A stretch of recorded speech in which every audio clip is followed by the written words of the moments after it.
Hello everyone, welcome to my channel Bihar board परीक्षा। आप देख रहे हैं बीबीपी हेल्प। तो दोस्तों, आज के इस वीडियो में हम लोग देखने वाले हैं हिंदी के चैप्टर 1 को, जो कि सारे क्वेश्चन को हम लोग पढ़ने वाले हैं, सब्जेक्टिव प्लस ऑब्जेक्टिव को। उससे पहले अगर आप बीबीपी हेल्प टेलीग्राम में नहीं ज्वाइन हुए तो ज्वाइन हो जाइए, क्योंकि यहाँ पर आपको सारा चीज़ से इन्फॉर्मेशन दी जाती है, जो आपका एग्ज़ाम कब होगी और क्या क्या होने वाली है, सारा चीज़ इन्फॉर्मेशन यहीं पर दी जाती है। तो चलिए हम लोग देखते हैं। पहले यहाँ पर देखिए, आप ऑब्जेक्टिव क्वेश्चन को देख रहे हैं, लेकिन हम लोग पहले क्या करेंगे, सब्जेक्टिव क्वेश्चन को पढ़ के ऑब्जेक्टिव क्वेश्चन को पढ़ने वाले हैं। तो बालकृष्ण भट्ट के बारे में अगर आप पढ़ना चाहेंगे तो आप अगर बुक खोलेंगे तो इस तरह का इंटरफेस आएगा आपके सामने में। तो यहाँ पर देख लीजिए, बालकृष्ण भट्ट के बारे में जानेंगे और वो क्या थे, क्या लिखे हैं, किस चीज़ के बारे में, काफ़ी मज़ेदार कहानी है उसका, तो हम लोग पढ़ेंगे उसके बारे में। तो देख लेते हैं इसका जन्म स्थान क्या है, 23 जून 1844 है जन्म, और स्थान भी यहाँ पर देख लेते हैं, इलाहाबाद उत्तर प्रदेश। और उसकी मृत्यु जो हुई थी 20 जुलाई 1914 ईस्वी को हुई थी। ठीक है, उसका माता का नाम क्या था, तो पार्वती देवी था। उसका पिता का नाम क्या था, तो बेनी प्रसाद भट्ट। वो एक व्यापारी था पेशे से। ठीक है, और उसके माता जो है काफ़ी जो है बालकृष्ण भट्ट को यानी पढ़ने के लिए रुचि जगाया, लालसा जगाया था। ठीक है, और वो पढ़ना स्टार्ट कर दिया था। उसका जो शिक्षा जो शुरू हुई थी वो कहाँ से हुई थी, प्रयाग के मिशन स्कूल से शुरू हुई थी, और वहीं से वो इंट्रांस की परीक्षा जो पास की थी वो 1867 में परीक्षा पास की थी। ठीक है, और ये बातचीत जो लिखे हैं काफ़ी इंटरेस्टिंग कहानी है, तो आप लोग अच्छी तरीके से इसको देखिए, पढ़िए, समझ जाइएगा, तो बहुत मज़ेदार से आप लोग मज़ा आ जाएगा। तो देखिए, उन्होंने फिर आगे की पढ़ाई जो की थी 1869 से 75 तक प्रयाग के मिशन स्कूल में वो अध्यापन अध्यापन भी किया। उसके बाद फिर देखिए 1885 में प्रयाग के CAV स्कूल में संस्कृत के अध्यापन। 1888 में प्रयाग के कायस पाठशाला कॉलेज में उन्होंने अध्यापक भी नियुक्त हुए। ठीक है, उन्होंने यानी अध्यापक भी रहा, लेकिन उसका जो है यानी स्वभाव जो था उग्र स्वभाव था। ठीक है, जिसके वजह से उसको नौकरी छोड़नी पड़ी, और वो क्या किया कि लेखन करते रहा। ठीक है, उसके बाद उन्होंने आगे चलकर क्या किया कि पिता के यानी उसका पिता जो है यानी मर गया, यानी उसका मृत्यु हो गई। इसके वजह से उसका अपने पिता के जो है यानी जो व्यापार थे, वो व्यापार को संभालने के लिए वो काम करना शुरू कर दिया। लेकिन फिर भी वो क्या किया कि ये सारी चीज़ को छोड़ छाड़ कर वो क्या किया कि आर्थिक संकट से जूझते हुए हिम्मत से काम लिया और साहित्य के प्रति समर्पित रहे। यानी इतने सारे बोझ के कारण भी वो क्या किया कि वो यानी साहित्य लिखना शुरू कर दिया, वो पत्र छापना शुरू कर दिया। ठीक है, और आगे चल कर के उन्होंने क्या करना शुरू कर दिया, देख लीजिए अच्छी तरीके से। देखिए, तो आगे चल करके एक पत्र निकाला था जिसका नाम था प्रदीप। ठीक है, हिंदी प्रदीप नामक एक पत्र निकाला, जिसमें उन्होंने यानी मासिक पत्र यानी एक महीने में एक पत्र निकालता था। ठीक है, और उसमें क्या करता था कि उसको सारे बांटते थे, और वो जो है पैसे कुछ कमा लेते थे, जिससे वो अपना गुजर बसर किया करते थे। और ये काम उन्होंने 33 वर्ष तक किया था। ठीक है, ये काम 33 वर्ष तक, और किनके प्रेरणा से, देखिए भारतेंदु हरिश्चंद्र के प्रेरणा से। ठीक है, ये आपको ऑब्जेक्टिव में पूछा जा सकता है, तो आप लोग अच्छी तरीके से देख लीजिए। उसके बाद ये काम वो काफ़ी नियमित रूप से, ढंग से, अच्छी तरीके से किया था, जो आगे चल करके उन्होंने क्या किया कि एक पत्र में जो काम करा था, उन्होंने क्या किया कि सामाजिक, साहित्यिक, नैतिक, राजनीतिक विषयों पर वो क्या किया, निबंध लिखते रहे। और 1881 में वेदों की युक्तियाँ समीक्षा की, यानी वेद की युक्तियाँ जो पूर्ण बात थी, वो अच्छी बात थी, उनको भी समीक्षा कर लिया। और 1986 में लाला श्रीनिवास दास के संयोगिता स्वर की कठोर आलोचना की, यानी श्रीनिवास की जो है काफ़ी आलोचना की, काफ़ी जो है यानी उसके बारे में जो सो बात बोली। ठीक है, उसके बाद जो है वो क्या किया कि जीवन का अंतिम दिनों में उन्होंने क्या किया कि हिंदी शब्दकोश के संपादन के लिए श्याम सुंदर और दास द्वारा काशी आमंत्रित, किंतु अच्छा व्यवहार न होने से अलग हो गए। यानी रचनाएं को भी देख लेते हैं, क्योंकि हम लोग अभी ऑब्जेक्टिव जब क्वेश्चन कवर करेंगे तो यहाँ पर आपको पूछा जा सकता है, तो आप लोग अच्छी तरीके से जानेंगे तो जवाब देंगे। देखिए उपन्यास, उसका उपन्यास देखिए उपन्यास में क्या क्या है। देखिए रहस्य कथा है, नूतन है, ब्रह्मचारी है, उसका सौजान एक सुजान, उसके बाद है गुप्तवेरी, उसके बाद रसातल यात्रा, उसका उचित है, उसके बाद है दक्ष। ये सारे क्या उपन्यास है। अब नाटक देख लेते हैं, कौन कौन नाटक को लिखे हैं वो देख लीजिए यहाँ पर अच्छे तरीके से। नाटक देखिए क्या है कि पद्मावती है, उसके बाद किरातार जुड़नीय, उसके बाद वेनी संहार, शिशुपालन वध, नल दमयंती, उसके बाद है दमयंती, उसके बाद स्वयंवर, उसके बाद शिक्षादान, चंद्रसेन, सीता वनवास, उसके बाद पतित पंचम, उसके बाद मेघनाद वध, उसके बाद कट्टर सूम की एक, उसके ये सारे देखिए आप लोग अच्छी तरीके से रुक रुक करके वीडियो को देख सकते हैं, सारे को पढ़ सकते हैं। ठीक है, इतना सारा लिखे हैं अच्छी तरीके से, एक बार मैं दिखा दे रहा हूँ आप लोग को, देख लीजिए और स्क्रीनशॉट करके आप बार बार वो पढ़ सकते हैं। ठीक है, उसके बाद प्रहसन को देख लेते हैं। प्रहसन उन्होंने क्या क्या लिखा है, क्योंकि आपको पूछा जाएगा कि आप प्रहसन का नाम बताएं, बालकृष्ण भट्ट के प्रहसन का नाम बताएं, तो आपको बताना होगा। ठीक है, तो यहाँ पर देखिए प्रहसन का नाम क्या है, जैसा काम वैसा परिणाम, नई रोशनी का विष, उसके बाद आचार विडंबना, उसके बाद है ये सारे हैं। ठीक है, आदि है। उसके लगभग वो कितना यानी निबंध लिखे थे, 1000 के आसपास जो है यानी निबंध लिखे थे। ठीक है, उसके बाद देखिए यहाँ पर बाणभट्ट निबंध माला नाम से 2 खंडों में एक संग्रह प्रकाशित भी किया था। ठीक है, तो ये सारा चीज़ आप लोग देख लीजिए, और वो सारा तो हम लोग जो कवर करेंगे अभी ऑब्जेक्टिव में सारा चीज़ आप लोग को दिखाने वाले आने वाला है। ठीक है, उसके बाद अब बातचीत के बारे में थोड़ा सा हम लोग जिक्र कर लेते हैं, आखिर बातचीत जो है आखिर ये क्या था। चलिए, तो अब हम लोग सब्जेक्टिव क्वेश्चन के बाद ऑब्जेक्टिव क्वेश्चन को कवर करेंगे, क्योंकि आपका 50% ऑब्जेक्टिव भी पूछा जाता है। तो यहाँ पर देखिए बातचीत के लेखक कौन है, बातचीत क्या है, इसके बारे में जान लेते हैं। बातचीत का लेखक कौन है, तो बालकृष्ण भट्ट। इन्होंने बातचीत में क्या डिस्कस यानी बताया है कि बातचीत यानी डिस्कस अगर हम लोग नहीं किए होते यानी नहीं करते तो काश हम लोग की जीवन असंभव था। ठीक है, क्योंकि किसी का फीलिंग कोई समझ नहीं पाता, जिसके वजह से जो है काफ़ी लोगों को समझना मुश्किल था। तो बातचीत में ये सारा चीज़ बताया है। ठीक है, तो आप लोगों से आज अगर पूछा जाए कि बातचीत क्या है, तो बातचीत एक निबंध है। ठीक है, तो चलिए अब ये सारी चीज़ को हम लोग जान लिए, इसके बारे में आप लोग एक पेज लिख सकते हैं। लेकिन अब हम लोग आता है ऑब्जेक्टिव क्वेश्चन के बारे में देखेंगे। क्वेश्चन क्या है, तो देखिए जैसा काम वैसा परिणाम किस लेखक द्वारा रचित प्रहसन है, तो इसका राइट आंसर क्या हो जाएगा। जैसे कि हम लोगों ने अभी देखा कि बालकृष्ण भट्ट का प्रहसन के नामों को देखा, तो इसका राइट आंसर क्या हो जाएगा, सी नंबर, यानी बालकृष्ण भट्ट जो है जैसा काम वैसा परिणाम किसका प्रहसन है, तो बालकृष्ण भट्ट का। ठीक है, चलिए बहुत बढ़िया। वैसे आप लोग का तो जवाब अच्छी तरीके से आ रहा है, और आप लोग को अगर अच्छी तरीके से तैयारी करने हैं तो आप लोग बढ़िया से इस चैनल को सब्सक्राइब कर लेना है और बेल आइकन को प्रेस कर लेना, और टेलीग्राम में हर हाल में जुड़ जाना। और टाइम टेबल अगर जानना चाहते हो कि कब कब लाइव आते हैं, कब कब वीडियोस अपलोड होती है, तो आप लोग को करना क्या है, डिस्क्रिप्शन में जाना है, यहाँ पर नीचे दिया हुआ डिस्क्रिप्शन जाने के बाद वहाँ से आप जो है टाइम टेबल का वीडियो को देख सकते हैं कि किस तरह से मैं रूटीन बनाया हूँ। ठीक है, चलिए तो अब दूसरा प्रश्न को देख लेते हैं। क्या बोला जा रहा है, कह रहा है कि बालकृष्ण भट्ट के पिता का क्या नाम था। आपका ऑप्शन देखिए, चारों ऑप्शन को देखकर जवाब दे सकते हैं। तो यहाँ पर जो राइट आंसर हो जाएगा, पिता का नाम क्या था, यानी बेनी प्रसाद भट्ट था। ठीक है, राइट आंसर बी नंबर हो जाएगा। ओके, चलिए अब आगे देखेंगे। इसका बाप क्या था, व्यापारी था। ठीक है, व्यापारी। ठीक है, चलिए अब यहाँ पर देख लेते हैं तीसरा नंबर, क्या कि दमयंती स्वयंवर किस लेखक की रचना है। आपका ऑप्शन चंद्रदर्श, गुरेली शर्मा, मलियज, बालकृष्ण भट्ट, उसके बाद है भगत सिंह। तो यहाँ पर जो राइट आंसर हो जाएगा, यानी आप लोग जिसके बारे में पढ़ रहे हो, तो राइट आंसर क्या हो जाएगा, बालकृष्ण भट्ट के बारे में पढ़ रहे हैं, तो राइट आंसर सी नंबर हो जाएगा। ठीक है, दमयंती स्वयंवर की लेखक की रचना, तो right answer C, Balkrishna Bhatt. Okay, अब आगे देखेंगे।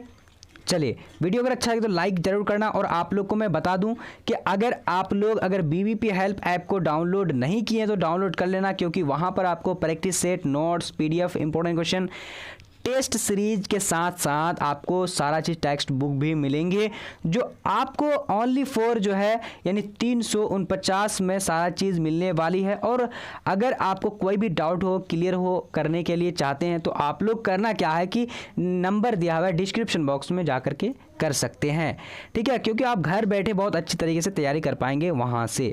अब देखते हैं चौथा नंबर क्वेश्चन कह रहा है कि बाल कृष्ण भट्ट की रचना बातचीत क्या है। अब देखिए, एकांकी है, कहानी है, यात्रा स्मरण है, उसके बाद है ललित निबंध है। तो राइट आंसर कौन सा हो जाएगा? तो इसका राइट आंसर क्या हो जाएगा? बातचीत। जैसे कि बताया कि निबंध है तो राइट आंसर डी नंबर है, निबंध है, ठीक है। चलिए अब देखेंगे आगे की ओर। यहाँ पर क्वेश्चन नंबर 5 क्या बोला जा रहा है, कह रहे हैं कि बाल कृष्ण भट्ट किस युग के निबंधकार थे? किस युग के? आपको मैंने अभी बताया था किस युग के यानी निबंधकार थे, तो आप लोगों ने शायद देखा भी, ठीक है। तो यानी भारतेंदु युग हरिश्चंद्र के प्रेरणा से उन्होंने क्या किया, यानी निबंध लिखना शुरू किया था, यानी ठीक है। तो राइट आंसर क्या है? भारतेंदु युग। ओके, चलिए अब आगे देखते हैं। यहाँ पर हम लोग देखेंगे क्वेश्चन नंबर 6 नंबर क्वेश्चन क्या कह रहा है कि मनुष्य की बातचीत का उत्तम तरीका क्या है? तो मनुष्य की बातचीत का उत्तम तरीका क्या होना चाहिए, क्या होता है? तो इसका राइट आंसर क्या हो जाएगा? यानी अवाक होकर अपने से बातचीत करना, ठीक है, अवाक होकर। ओके, चलिए अब आगे देखते हैं। यहाँ पर हम लोग देखेंगे क्वेश्चन नंबर 7 को देखेंगे, ठीक है। 7 नंबर क्वेश्चन हमारा क्या कह रहा है, आप लोग भी देखिए और कोशिश करिए जवाब देने की। कह रहा है कि संवाद में सबसे महत्वपूर्ण क्या है? संवाद में सबसे महत्वपूर्ण जो होता है वो कौन चीज़ होती है? तो इसका राइट आंसर क्या हो जाएगा? तो सी नंबर यानी आत्मीयता। अगर आप बोलते हैं तो उसके बोलने में आपको अगर आत्मीयता नहीं होगी तो आप अच्छी तरीके से नहीं बोल पाएंगे, ठीक है। चलिए अब देखते हैं क्वेश्चन नंबर 8 को देखेंगे। अगर आप PDF, notes, important question, practice set कुछ भी अगर आपको चाहिए और आप सोचते हैं कि मेरी तैयारी नहीं हो पा रही है, मैं तैयारी करना चाहता हूं, तो बीबीपी हेल्प ऐप डाउनलोड करके हमसे बातचीत करके क्लासेस के हिसाब से मैं पढ़ाने वाला हूं। जिस तरीके से पढ़ा रहा हूं बिल्कुल क्लियर तरीके से पढ़ाने वाला हूं सभी सब्जेक्ट को, आर्ट्स के। तो आप कॉल करके पूछ सकते हैं कैसे क्या करना है, ठीक है। उसके बाद हम लोग चलते हैं 8 नंबर प्रश्न। बाल कृष्ण भट्ट का जन्म हुआ था। तो बाल कृष्ण भट्ट का जन्म कब हुआ था? सबसे पहले हम लोगों ने पढ़ा था 23 जून 1844 ईस्वी को हुआ था। अब आगे देखेंगे क्वेश्चन नंबर 9 नंबर क्या कह रहा है? कह रहा है कि संयोगिता स्वयंवर रचना है। संयोगिता स्वयंवर रचना जो है वह किसकी है? बाल कृष्ण भट्ट की। देखिए आपका 4 ऑप्शन, तो राइट आंसर हो जाएगा 9 नंबर का राइट आंसर सी नंबर में श्रीनिवास दास हो जाएगा, ठीक है। यानी संयोगिता स्वयंवर की रचना कौन है? श्रीनिवास दास, ठीक है। चलिए अब आगे देखेंगे क्वेश्चन नंबर 10 को। तो आ चुकी स्क्रीन में। क्या कह रहा है कि कौन सी रचना बाल कृष्ण भट्ट की नहीं है? तो बाल कृष्ण भट्ट की रचना जो है कौन सी नहीं है? तो इसका राइट आंसर आप लोगों का कौन सा हो जाएगा? चलिए जवाब देने की कोशिश करिए। तो डी नंबर राइट आंसर हो जाएगा, यानी परीक्षा गुरु राइट आंसर हो जाएगा, ठीक है। परीक्षा गुरु राइट आंसर हो जाएगा। ओके, चलिए अब आगे देखते हैं। आगे क्वेश्चन कह रहा है 11 नंबर, कह रहा है कि कौन सी रचना बाल कृष्ण भट्ट की है? तो कौन सी रचना बाल कृष्ण भट्ट की है? तो यहाँ पर हम लोग देख लेते हैं 11 नंबर का ए नंबर हो जाएगा, यानी रेल का टिकट खेल। रेल का टिकट खेल राइट आंसर यहाँ पर हो जाएगा। अब आगे देखते हैं। आगे यहाँ पर देखेंगे क्वेश्चन नंबर 12। तो 12 नंबर क्वेश्चन क्या कह रहा है? कह रहा है कि बाल कृष्ण भट्ट ने कौन सा मासिक पत्र निकाला था? तो बाल कृष्ण भट्ट कौन सा मासिक पत्र निकाला था? तो इसका राइट आंसर कौन सा हो जाएगा? यानी सी नंबर हो जाएगा, यानी हिंदी प्रदीप सबसे पहले निकाला था, ठीक है, 1888 में। अब आगे देखते हैं। चलिए तो यहाँ पर आ चुकी है क्वेश्चन नंबर 13। बातचीत किस विधा की रचना है? तो बातचीत जो किस विधा की रचना है आप लोग देख लीजिए। आलोचना है, शोध है, उसके बाद ऑप्शन में निबंध है, गीत है। तो इसका राइट आंसर यानी सॉरी यहाँ पर डी हो चुका है, गलत हो चुका है, यानी इसको यहाँ होना चाहिए। तो इसका राइट आंसर यानी सी नंबर हो जाएगा, निबंध है, ठीक है। चलिए अब आगे देखते हैं। यहाँ पर क्वेश्चन नंबर देखेंगे 14 नंबर। कह रहा है कि देखिए अच्छी तरीके से देखिए, रॉबिन्सन क्रूसो ने 16 वर्ष के उपरांत किसके मुख से एक बात सुनी थी? किसके मुख से एक बात ही सुनी थी, ठीक है। तो इसका राइट आंसर जो हो जाएगा, यानी 14 नंबर का ए नंबर यानी फ्राइडे के, ठीक है, Friday right answer A number हो जाएगा। ओके, अब आगे देखेंगे क्वेश्चन नंबर 15 नंबर यहाँ पर आ चुके हैं, कह रहा है कि बातचीत शीर्षक के निबंधकार है। तो बातचीत शीर्षक के निबंधकार कौन है? तो 15 नंबर का राइट आंसर कौन सा हो जाएगा? देखिए अच्छी तरीके से देखिए और जवाब देने की कोशिश करिए। तो डी नंबर यानी क्या हो जाएगा? बाल कृष्ण भट्ट हो जाएगा। ओके, चलिए देखते हैं आगे यहाँ पर क्वेश्चन नंबर 16 नंबर कह रहा है कि बातचीत के माध्यम से बाल कृष्ण भट्ट क्या बतलाना चाहते हैं? तो राइट आंसर क्या हो जाएगा? यानी बात करने की शैली, यानी बातचीत की शैली, यानी बातचीत किस तरीके से किया जाता है, ये सारी चीज़ कहना चाहते हैं, बतलाना चाहते हैं। अब आगे देखेंगे क्वेश्चन नंबर 17, ठीक है। 17 नंबर क्या बोला जा रहा है? कह रहा है कि भट्ट जी को किसने अंग्रेजी साहित्य के एडिशन और स्टील की श्रेणी में रखा है? तो 17 का राइट आंसर यहाँ पर क्या हो जाएगा? 17 नंबर का, चलिए तो सी नंबर राइट आंसर नहीं क्या हो जाएगा? रामचंद्र शुक्ल राइट आंसर हो जाएगा। ओके, चलिए देखते हैं आगे की ओर। चलिए 18 नंबर आ चुके हैं, यहाँ पर कह रहा है कि बाल कृष्ण भट्ट का निवास स्थान कौन सा है? तो बाल कृष्ण भट्ट का जो निवास स्थान है, तो इसका राइट आंसर क्या हो जाएगा? बी नंबर यानी इलाहाबाद उत्तर प्रदेश राइट आंसर हो जाता है। ठीक है, चलिए अब आगे देखेंगे हम लोग यहाँ पर 19 नंबर क्वेश्चन को देखेंगे, अच्छी तरीके से देखेंगे। क्या कह रहा है? कह रहा है कि बालकृष्ण भट्ट ने किस पत्रिका का संपादन किया? तो पत्रिका हम लोगों ने अभी ऊपर में देखा था, तो राइट आंसर क्या है? हिंदी प्रदीप राइट आंसर हो जाएगा। ओके, चलिए अब आगे देखेंगे। बालकृष्ण भट्ट हिंदी प्रदीप नामक मासिक पत्र निकालना कब प्रारंभ किया?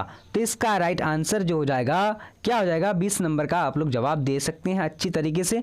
तो सॉरी, मैं ऊपर में मिस्टेक बता दिया था, नहीं 1888 में नहीं निकाला था बल्कि 1877 में निकाला था। चलिए अब आगे देखते हैं, आगे क्वेश्चन देखेंगे। यहाँ पर 21 नंबर स्क्रीन में आपकी आ चुकी है। क्या कह रहा है यहाँ पर देखिए और जवाब देने की कोशिश। 21 नंबर है, कौन सी रचना बालकृष्ण भट्ट द्वारा रचित नहीं है? तो 21 नंबर का राइट आंसर कौन सा होगा? जल्दी से जवाब देने की कोशिश करिए। तो सी नंबर यानी क्या हो जाएगा? मेघदूतम हो जाएगा। ओके, ठीक है, राइट आंसर सी नंबर। बहुत बढ़िया, आप लोगों का तो जवाब अच्छी तरीके से भी आ रही है। ओके, यहाँ पर क्वेश्चन देखेंगे 22 नंबर। क्या बोला जा रहा है? कह रहा है कि कौन सा उपन्यास बालकृष्ण भट्ट द्वारा रचित है? देख लीजिए अच्छी तरीके से। तो यहाँ पर राइट आंसर सी नंबर हो जाएगा, 100 अजान सुजान राइट आंसर हो जाएगा। अब आगे देखेंगे क्वेश्चन नंबर 23 नंबर। क्या कह रहा है? कह रहा है कि नाटक के प्रारंभ में होने वाले मंगल पाठ को क्या कहा जाता है? तो 23 नंबर का राइट आंसर अच्छी तरीके से देखिए, चलिए जवाब दीजिए। बहुत बढ़िया, बी नंबर नहीं क्या हो जाएगा? नांदी पाठ राइट आंसर हो जाएगा, नांदी पाठ। ओके, चलिए अब आगे देखेंगे क्वेश्चन नंबर देखेंगे 24 नंबर। क्या कह रहा है? बोला जा रहा है कि रॉबिन्सन क्रूसो को कब तक मनुष्य का मुख देखने को नहीं मिला? ठीक है, तो 24 का जवाब देने की कोशिश करिए जल्दी जल्दी से। तो राइट आंसर क्या हो जाएगा? सी नंबर हो जाएगा, यानी 16 वर्ष तक राइट आंसर। यहाँ 16 वर्ष तक जो है ये मनुष्य को मुख देखने को नहीं मिला था। किसको? रॉबिन्सन क्रूसो को। अब देखिए आगे देखते हैं यहाँ पर क्वेश्चन नंबर, यानी ये देखिए किस तरह रॉबिन्सन क्रूसो को देखने के लिए नहीं मिला था, क्योंकि इन्होंने क्या किया था कि इसको एक कमरे में बंद कर दिया गया था, जिसकी वजह से ये मनुष्य के मुख को नहीं देखते थे। चलिए यहाँ पर देखिए, बोलने से ही मनुष्य के रूप का साक्षात्कार होता है, ये किसने कहा? तो इसका राइट आंसर क्या हो जाएगा? 25 नंबर का राइट आंसर बी नंबर यानी क्या हो जाएगा? अच्छी तरीके से जवाब दीजिए। देखिए बेन जॉनसन हो जाएगा, बेन जॉनसन। ओके, चलिए अब आगे देखेंगे क्वेश्चन नंबर 26 को देखेंगे। तो 26 नंबर स्क्रीन में आ चुकी है। क्या करेंगे? असल बातचीत सिर्फ 2 व्यक्तियों में ही हो सकती है, ये किसका मत है? तो यहाँ पर 26 का राइट आंसर क्या हो जाएगा? तो ए नंबर यानी एडिसन राइट आंसर हो जाएगा। अब देखेंगे आगे की ओर। यहाँ पर 27 नंबर क्या बोला जा रहा है? कह रहा है कि एडिसन के अनुसार असल बातचीत कितने लोगों के बीच हो सकती है? तो 27 नंबर का राइट आंसर यहाँ पर क्या हो जाएगा? ए नंबर हो जाएगा, यानी 2 व्यक्तियों के बीच बात हो सकती है। ठीक है, चलिए अब देखेंगे आगे की ओर। यहाँ पर क्वेश्चन नंबर 28 क्या कह रहा है? कह रहा है कि बातचीत से मन किस प्रकार का हो जाता है? तो बातचीत से मन जो है किस प्रकार का होता है? तो यहाँ पर देखिए हल्का और स्वच्छ हो जाता है। ठीक है, चलिए अब देखेंगे आगे की ओर। यहाँ पर क्वेश्चन है 29 नंबर। क्या बोला जा रहा है? किसके न होने से सृष्टि गूंगी प्रतीत है। किसके ना होने से सृष्टि गूंगी प्रतीत है? तो 29 नंबर का राइट आंसर क्या हो जाएगा? तो बी नंबर यानी वाक शक्ति राइट आंसर हो जाएगा। ठीक है, वाक शक्ति। अब देखते हैं आगे की ओर, यहाँ पर क्वेश्चन देखेंगे 30 नंबर, आर्ट ऑफ कन्वर्सेशन कहाँ के लोगों में सर्वाधिक प्रचलित है? आर्ट्स ऑफ कन्वर्सेशन कहाँ के लोगों में सर्वाधिक प्रचलित है? तो इसका राइट आंसर जो हो जाएगा यानी 30 नंबर का, चलिए जवाब दीजिए। आप लोग भी जवाब दे सकते हैं अगर आप लोग जानते हैं तो। ठीक है, राइट आंसर सी नंबर हो जाएगा, यानी यूरोप के राइट आंसर हो जाएगा। ओके, चलिए बहुत बढ़िया। अब देखते हैं आगे क्वेश्चन की ओर। तो यहाँ पर आ चुके हैं 31 नंबर क्वेश्चन। क्या बोला जा रहा है? बाल कृष्ण भट्ट किस काल के रचनाकार हैं? बाल कृष्ण भट्ट जो है किस काल के रचनाकार है? आदि काल के हैं, भक्ति काल के हैं, रीति काल के हैं, आधुनिक काल के हैं? तो इसका राइट आंसर कौन सा हो जाएगा? 31 नंबर का राइट आंसर डी नंबर यानी आधुनिक काल हो जाएगा, आधुनिक काल। ओके, तो आज हम लोगों ने देखा, पूरे चैप्टर को अच्छी तरीके से पढ़ा। अगर वीडियो अच्छा लगे तो लाइक करना, शेयर करना ज़्यादा से ज़्यादा। और आप लोग टाइम टेबल का वीडियो नहीं देखे तो डिस्क्रिप्शन में जाना है, वहाँ पर मिल जाएगा आप लोगों को।